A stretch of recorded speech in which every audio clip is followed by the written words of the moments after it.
నమ్మిన వారిని మోసం చేసి ఆస్తులు పెంచుకోగలవేమో, కానీ ఆయుష్ను పెంచుకోలేవు.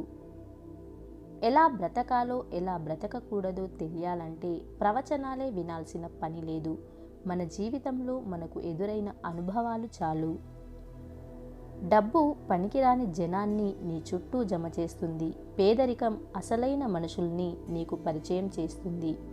నీది కానిది ఎప్పుడూ నీ సొంతం కాదు. నీకు సొంతమైనది ఎప్పుడూ నీకు దూరం కాదు. నీ ఆలోచన ఆచరణ ఎంత నిజాయితీగా ఉంటే నీ జీవిత ప్రయాణం అంత సంతోషంగా ఉంటుంది. మూర్ఖులకి సలహాలు ఇవ్వడం, మృతదేహానికి వైద్యం చేయడం రెండూ ఒక్కటే.